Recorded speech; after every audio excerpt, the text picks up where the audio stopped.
Je ne serai pas long, je vais essayer de parler rapidement et nous allons toujours respecter notre temps.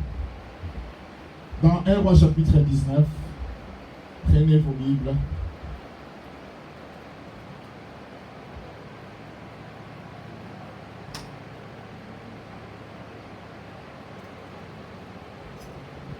Un Roi chapitre 19.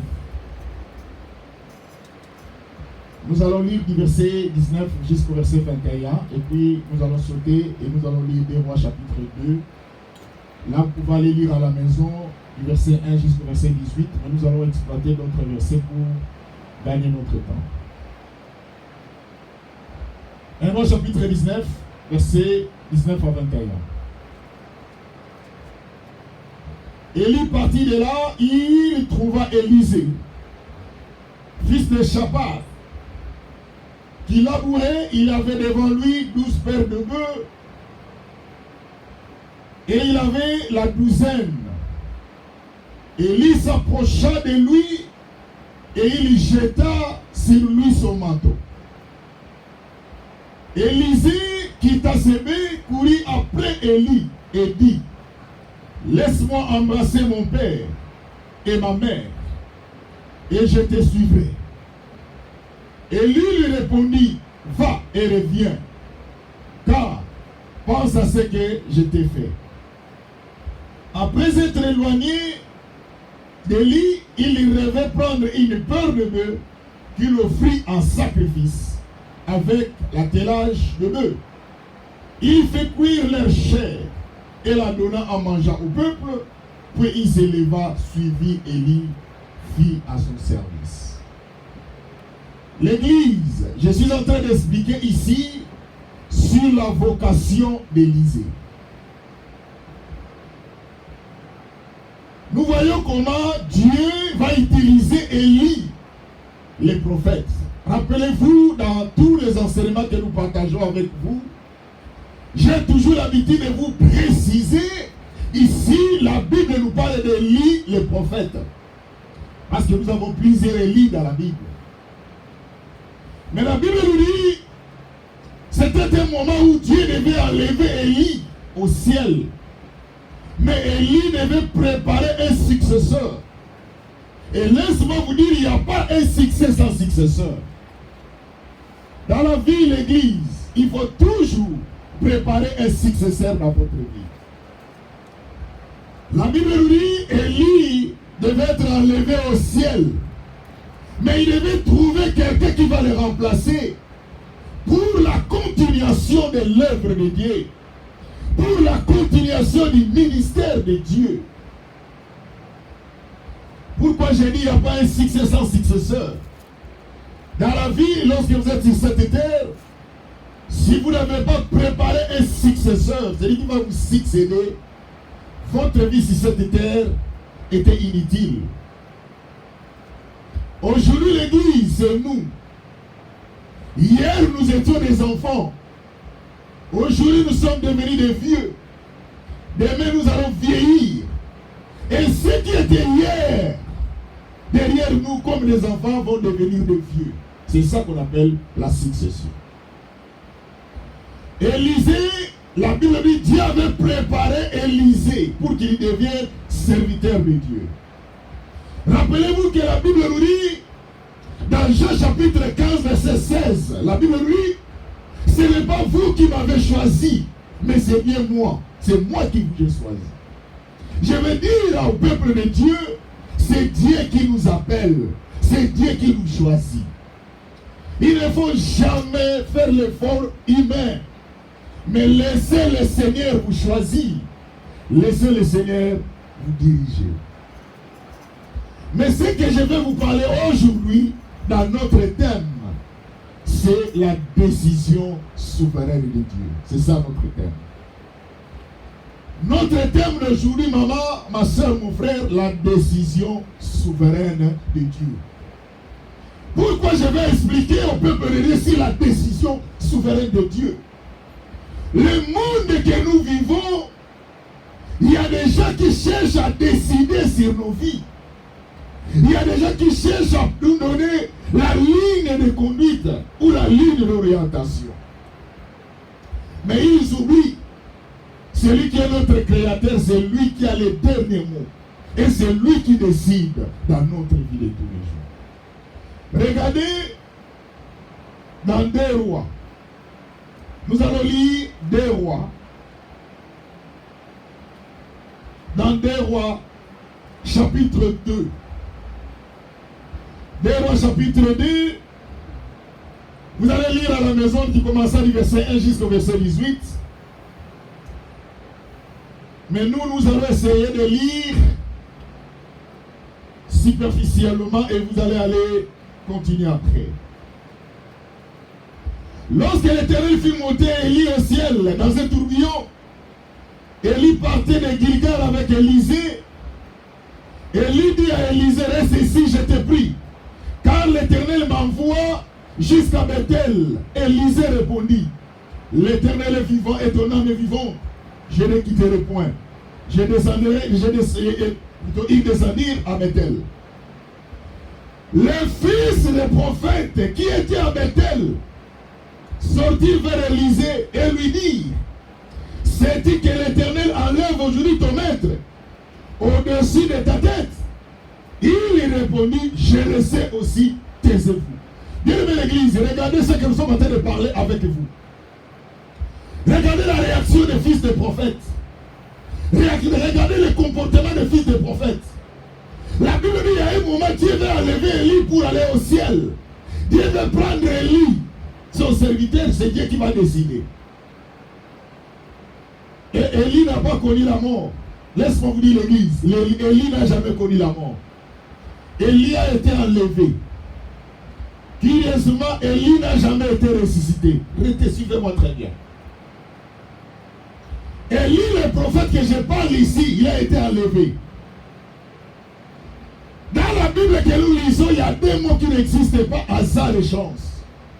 La Bible que nous lisons, tout est planifié et tout est significatif. Pourquoi Dieu va donner à Élie cette grâce de ne pas d'être enlevé? Regardez. Élie lui dit, Élisée, reste ici, je te prie.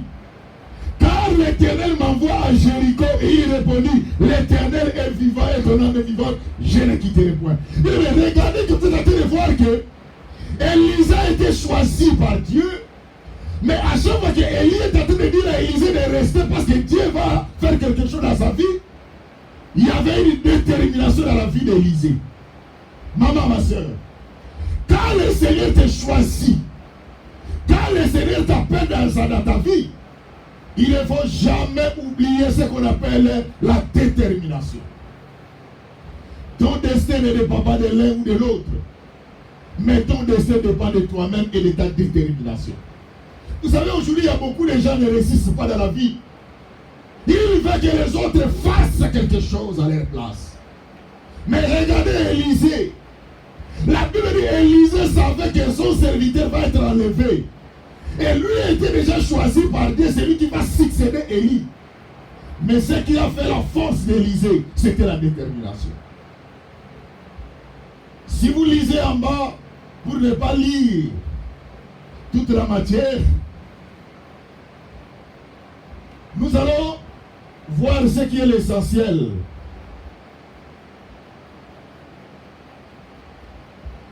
Sautons, allez dans le verset 11.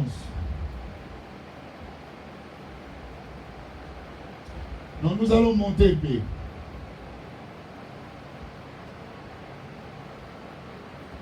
Nous allons monter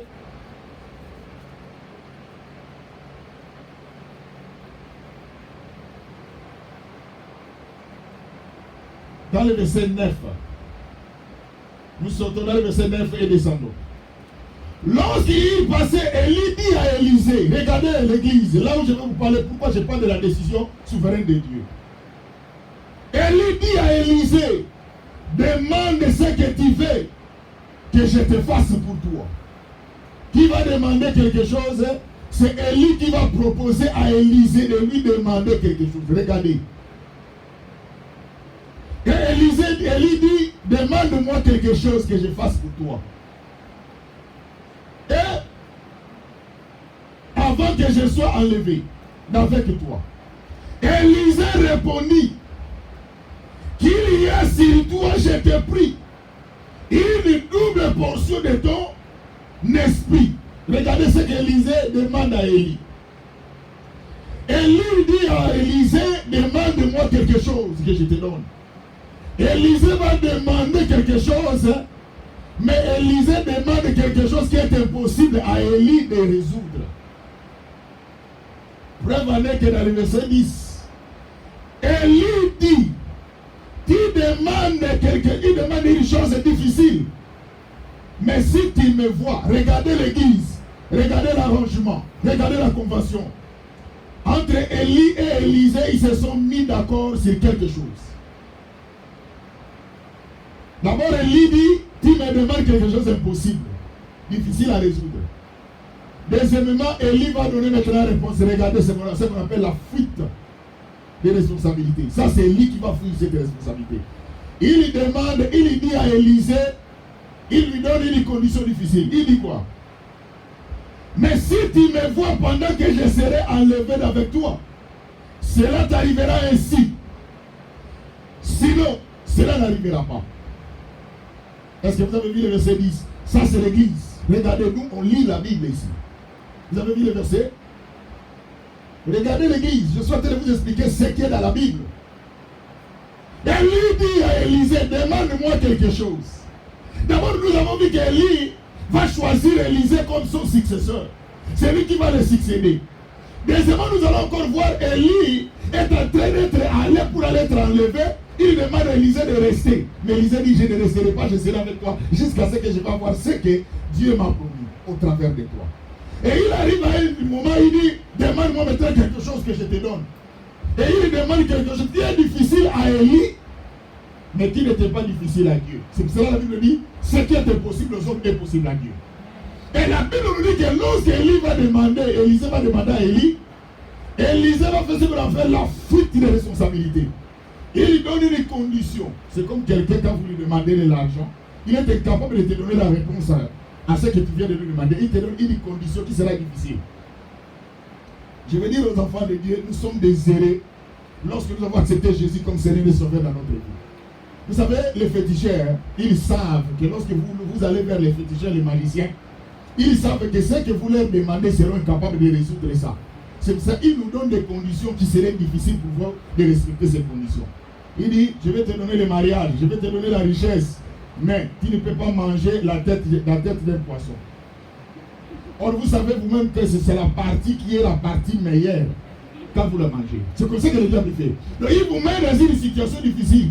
Soit, il dit, je vous donne ce que vous avez besoin, mais vers 0 heure, ne dépassez pas 0 heure, il faut être debout. Or, ils savent très bien que ce sont des heures que la personne a du sommeil. Donc, c'est comme ça que le diable fait, et c'est ce que Élisée a utilisé comme intelligence.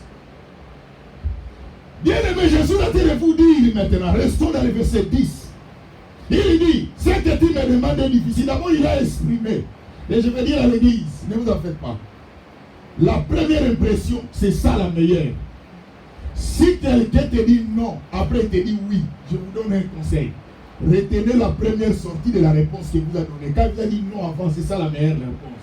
N'attendez pas le oui là qui vient d'ajouter la face accomplie. C'est ça la vie que nous vivons sur cette terre.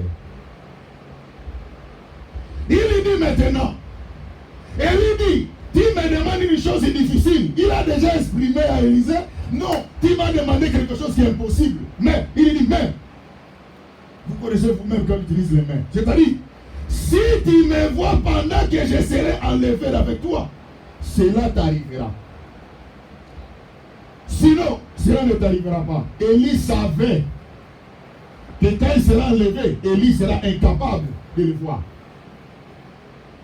Parce que celui qui va enlever Élie, ce n'est pas Élie lui-même, c'est Dieu. Est-ce que vous savez la puissance de Dieu quand Dieu agit dans la vie de quelqu'un? Ce n'est pas la même puissance, ce n'est pas la même autorité humaine. Regardez maintenant en bas. Comme dans le verset 11, comme il continue à marcher, en parlant, voici un char de feu et des chevaux de feu les séparèrent l'un à l'autre. L'un de l'autre. Vous voyez maintenant ce qui se passe maintenant. Pendant qu'il parlait, l'intervention de Dieu va descendre. Dieu va faire quoi? Dieu va les séparer. Élie savait que tu m'as demandé quelque chose d'impossible. Il savait qu'il était impossible de résoudre ça. Il savait aussi que quand Dieu va la lever, Élisée ne sera pas capable de le voir. Prévenez que vous voyez dans le verset. Regardez, nous continuons. Les chevaux de feu les séparèrent l'un de l'autre. Élie monta au ciel dans un tourbillon. Dans le verset 12, l'église, suivez-moi, je ne serai pas long. Élisée regardait, criait. Mon Dieu, mon Père, char d'Israël et sa cavalerie. Regardez maintenant, il y a une conjonction de coordination qui intervient. Et il ne le vit plus. Est-ce que vous voyez les choses? Il ne le vit plus. C'est-à-dire, Élisée n'a pas vu Élie. Cela veut dire, comme Élisée n'a pas vu Élie, selon la convention, il n'y aura pas la double portion. Selon la convention, si tu me vois, tu auras ça. Mais si tu ne me vois pas, tu n'auras pas ça. Et maintenant, la Bible lui, il ne le vit plus. Il est déjà parti. Curieusement, dans le verset en bas, saisissant alors ses vêtements, et il les déchira en deux morceaux. Et il releva le manteau qu'Élie avait laissé tomber. Puis il retourna et s'arrêta au bord du Jourdain. L'église, regardez ce que je vais maintenant vous parler. Élie dit, tu me demandes quelque chose de difficile. Mais cette chose-là, pour avoir, il y a une condition. La condition, c'est le que lorsque tu me vois, tu auras ça. Mais lorsque tu ne me vois pas, tu n'auras pas ça. Mais curieusement, Élisée n'a pas vu Élie, mais il a reçu les manteaux. Est-ce que je me suis fait comprendre l'église? Je pose la question à l'église. Est-ce que je me suis fait comprendre? Élisée devait avoir ce truc-là lorsqu'il voit Élie. Mais lui n'a pas vu Élie, mais le manteau est descendu. Est-ce que vous ne comprenez pas qu'il y a un mystère qui vient de se passer là-bas? Il n'a pas vu Élie, mais le manteau est descendu. Il a reçu le manteau. Il a reçu la double portion. Ça veut dire quoi? La réponse d'Élisée ne dépendait pas d'Élie. La réponse d'Élisée dépendait de Dieu.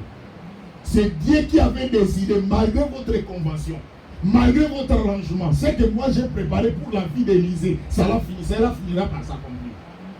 L'église, je suis en train de vous parler sur la décision souveraine de Dieu. Le monde que nous vivons, ma soeur, mon frère, le monde a déjà décidé pour ta vie, maman.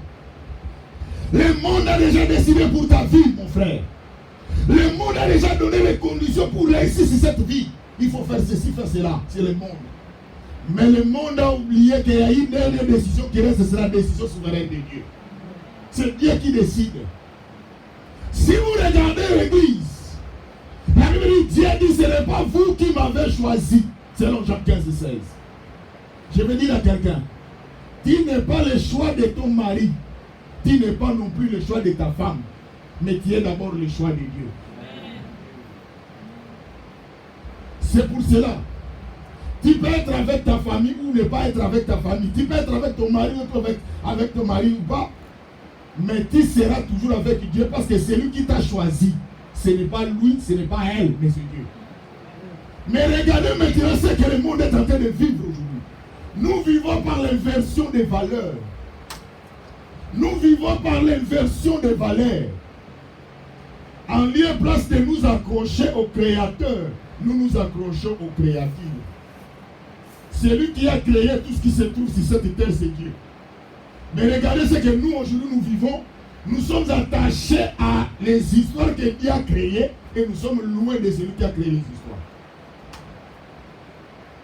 Voilà pourquoi il y a une confusion dans notre vie.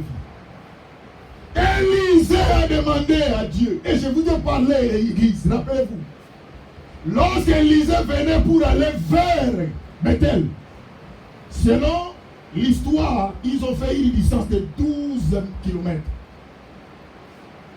à pied pour aller vers l'endroit où Dieu va enlever Élie.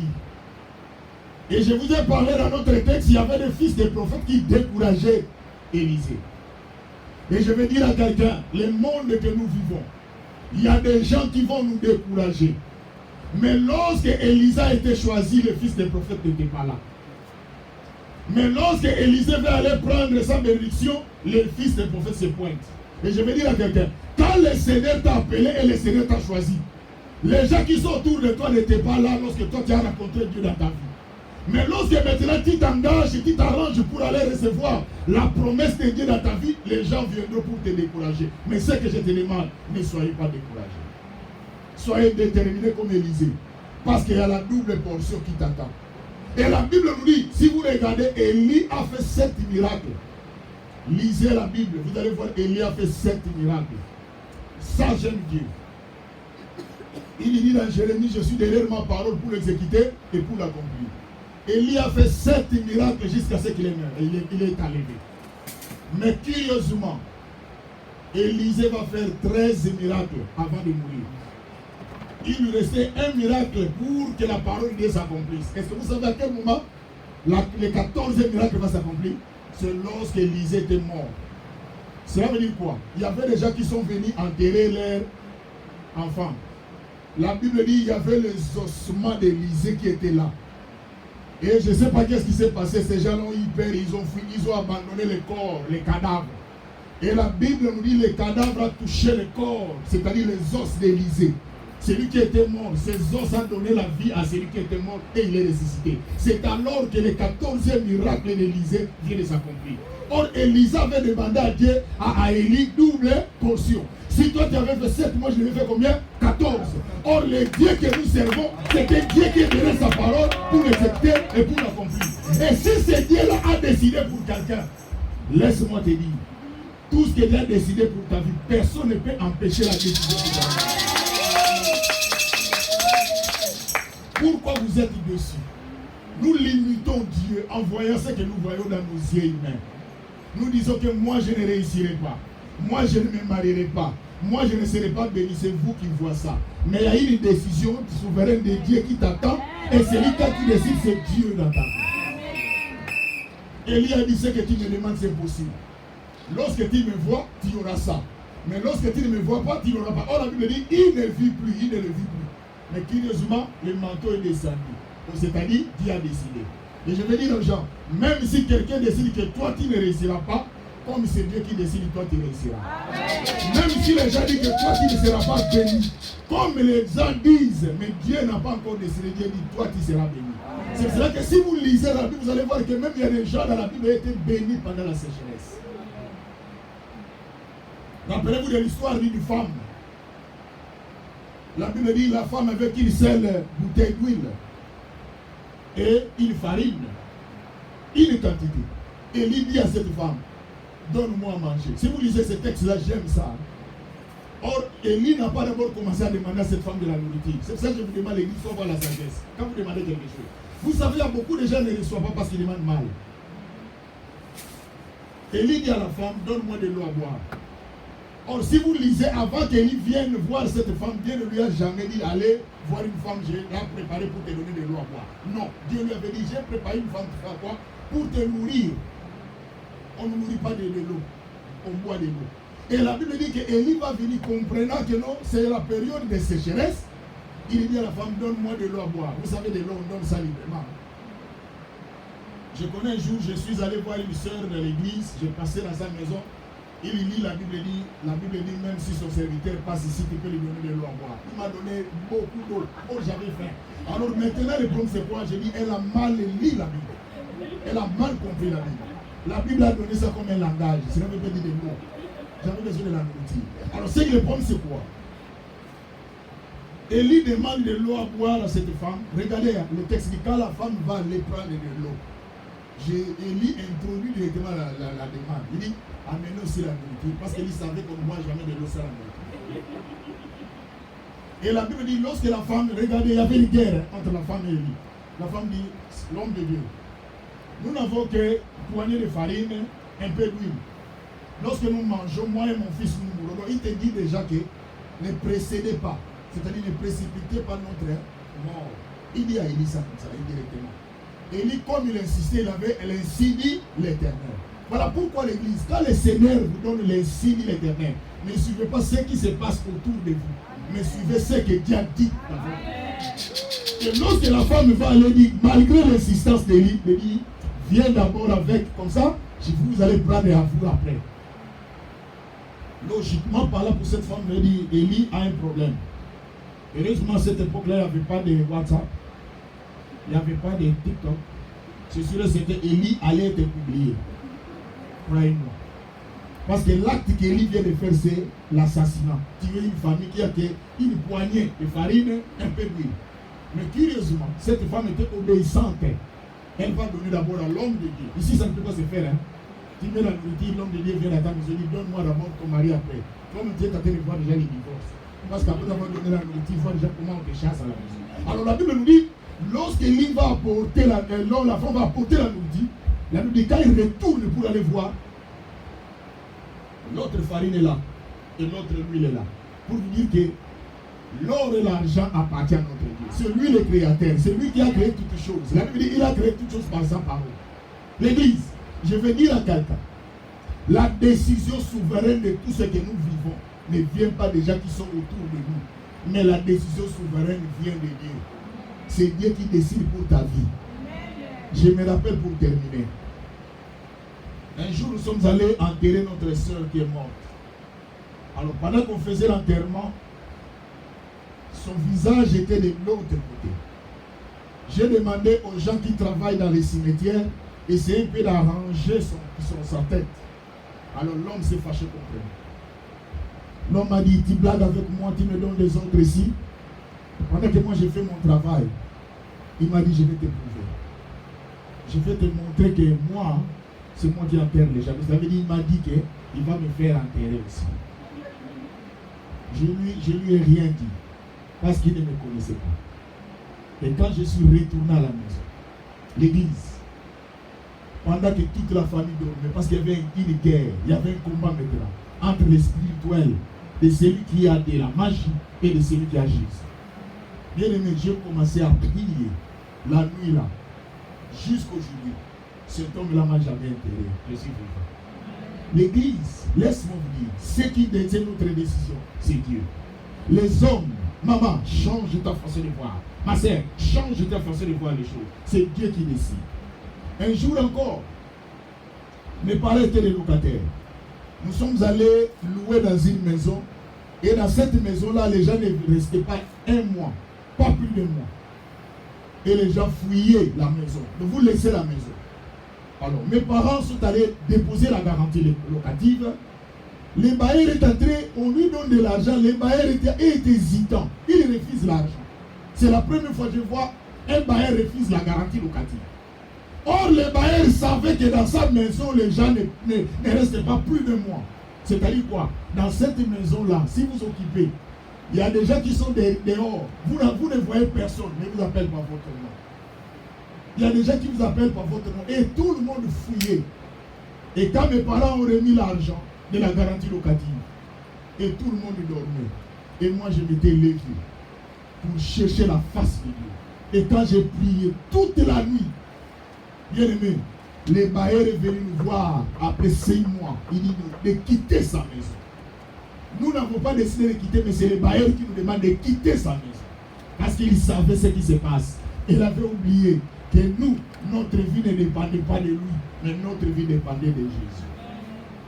Je vais dire à quelqu'un, ma soeur, mon frère, ta décision, ce n'est pas la vie humaine, ce n'est pas ce que les gens font qui fait de toi ce que tu es. Mais ce qui fait de toi, c'est la décision souveraine de Dieu. Voilà pourquoi nous voulons prier. Je veux que tu fermes tes yeux. Tu parles au Seigneur. Seigneur, j'ai besoin que toi, Jésus, que tu décides dans ma vie. Seigneur, décide dans ma vie.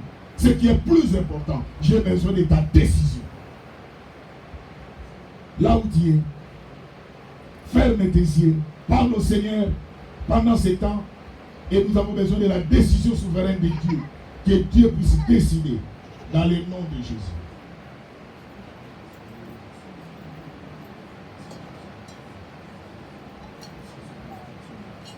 Prie le Seigneur.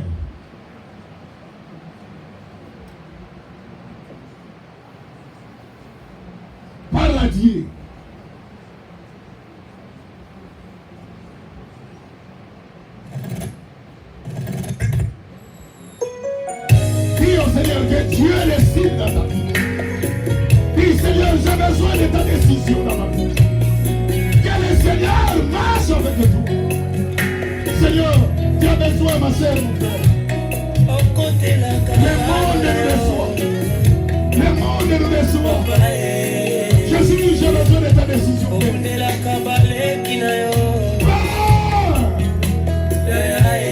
J'ai besoin de ta décision éternelle. Que tu marches avec nous. Parce qu'il n'y a que toi l'éternel.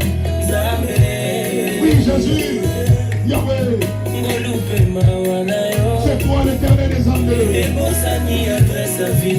Manifeste-toi l'éternel.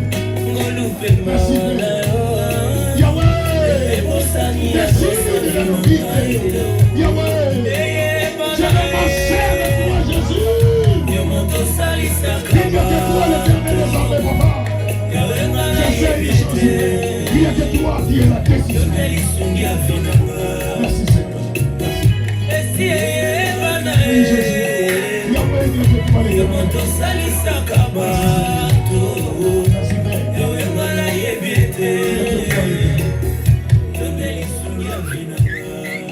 Jésus. Que la grâce et la faveur du Seigneur soient avec nous. Dans le nom de Jésus. Nous t'avons ainsi prié. Amen.